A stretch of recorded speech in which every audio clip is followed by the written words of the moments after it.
Anzac on the wall.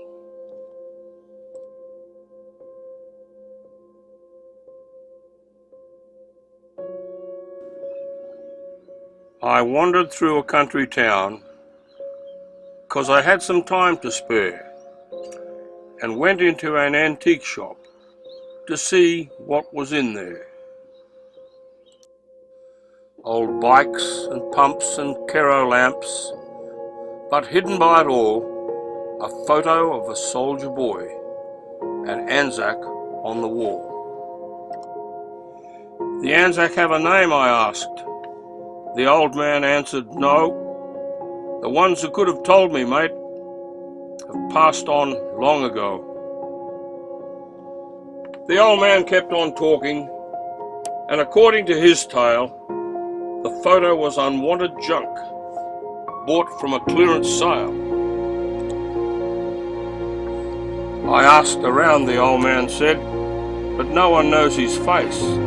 He's been on that wall 20 years, deserves a better place. For someone must have loved him, so it seems a shame somehow. I nodded in agreement and then said, I'll take him now.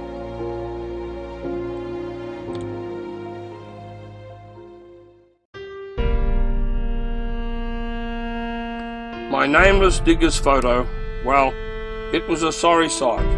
A cracked glass pane and a broken frame. I had to make it right. To prise the photo from its frame, I took care just in case, because only sticky paper held the cardboard back in place. I peeled away the faded screed, and much to my surprise, 2 letters and a telegram appeared before my eyes. The first reveals my Anzac's name, and regiment of course, John Matthew Francis Stuart, of Australia's own Light Horse. This letter, written from the front, my interest now was keen. This note was dated August 7th, 1917.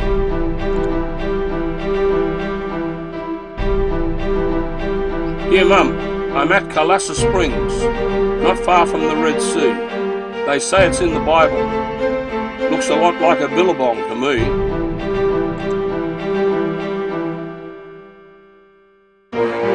My Kathy wrote I'm in her prayers. She's still my bride-to-be. I just can't wait to see you both. You're all the world to me. And Mum, you'll soon meet Bluey. Last month they shipped him out. I told him to call on you when he's up and about. That Bluey's a bloody larrikin, and we all thought it funny. He lobbed a Turkish hand grenade into the CO's dunny.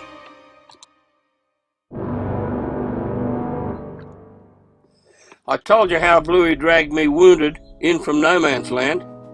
He stopped the bleeding, closed the wound with only his bare hand. Then he copped it at the front from some stray shrapnel blast. It was my turn to drag him in, and I thought he wouldn't last. He woke up in hospital and nearly lost his mind, because out there on the battlefield he'd left one leg behind. He's been in a bad way, Mum. He knows he'll ride no more. Like me, he loves a horse's back. He was a champ before. So please, Mum, can you take him in? He's been like my own brother. Raised in a Queensland orphanage, he's never known a mother. It's truth I miss Australia, Mum. In my mind each day, I'm a mountain cattleman on high plains far away.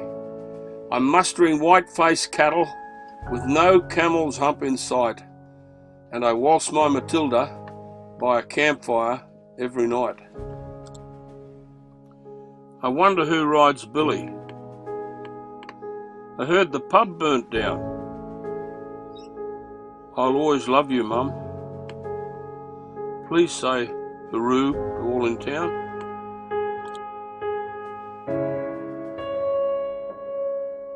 The second letter I could see was in a lady's hand, an answer to her soldier son, there in a foreign land.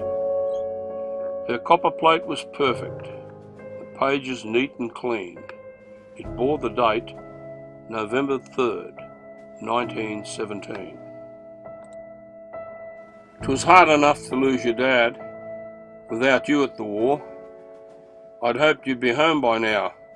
Each day I miss you more. Your Kathy calls around a lot since you've been away to share with me her hopes and dreams about your wedding day.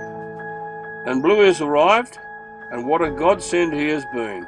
We talked and laughed for days about the things you've done and seen. He really is a comfort and works hard around the farm. I read the same hope in his eyes that you won't come to harm.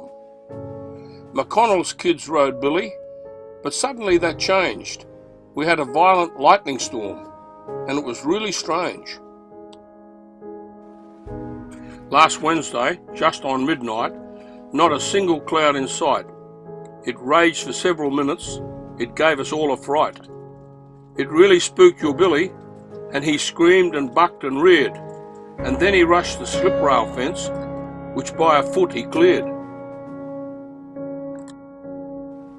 They brought him back next afternoon, but something's changed, I fear. It's like the day you brought him home, for no one can get near. Remember when you caught him, with his black and flowing mane? Now horsebreakers fear the beast that only you can tame. That's why we need you home, son. Then the flow of ink went dry. This letter was unfinished, and I couldn't work out why, until I started reading the letter number 3, a yellow telegram, delivered news of tragedy. Her son killed in action. Ah, what pain that must have been. The same date as her letter, 3rd of November, 2017. This letter, which was never sent, became then one of 3. She sealed behind the photo's face, the face she longed to see. And John's hometown's old-timers, children when he went to war, would say no greater cattleman had left the town before. They knew his widowed mother well, and with respect did tell how when she lost her only boy, she lost her mind as well. She could not face the awful truth. To strangers she would speak, "My Johnny's at the war, you know. He's coming home next week." They all remembered Bluey. He stayed on to the end. A younger man with wooden leg became her closest friend, and he would go and find her when she wandered old and weak, and always softly say, "Yes, dear, John will be home next week." Then when she died, Bluey moved on to Queensland, some did say. I tried to find out where he went, but don't know to this day. And Kathy never wed, a lonely spinster some found odd. She wouldn't set foot in a church, she turned her back on God. John's mother left no will, I learned on my detective trail. This explains my photo's journey of that clearance sale. So I continued digging because I wanted to know more. I found John's name with thousands in the records of the war. His last ride proved his courage, a ride you will acclaim, the light horse charge at Beersheba of everlasting fame. That last day in October, back in 1917, at 4 p.m. our brave boys fell. That sad fact I did glean. That's when John's life was sacrificed. The record's crystal clear. At 4 p.m. in Beersheba is midnight over here. So as John's gallant spirit rose to cross the great divide, were lightning bolts back home, a signal from the other side? Is that why Billy bolted and went racing as in pain? Because he'd never feel his master on his back again?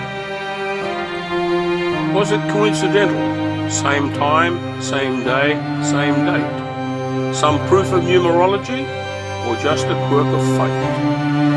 I think it's more than that, you know, as I've heard wiser men acknowledge there are many things that go beyond our ken. Where craggy peaks guard secrets, neath dark skies torn asunder, where hoofbeats are companions to the rolling waves of thunder, where lightning cracks like 303s and ricochets again, where howling moaning gusts of wind sound just like dying men. Some mountain cattlemen have sworn on lonely alpine track they've glimpsed a huge back stallion, light horseman on his back. Yes, skeptics say it's swirling clouds, just forming apparitions. Oh no, my friend, you can't dismiss all this as superstition. The desert of Beersheba, or windswept Aussie range, John Stuart rides on forever there. Now I don't find that all strange. Now some gaze upon this photo, and they often question me, and I tell them a small white lie and say, he's family. You must be proud of him, they say. I tell them one and all, that's why he takes the pride of place, my Anzac on the wall.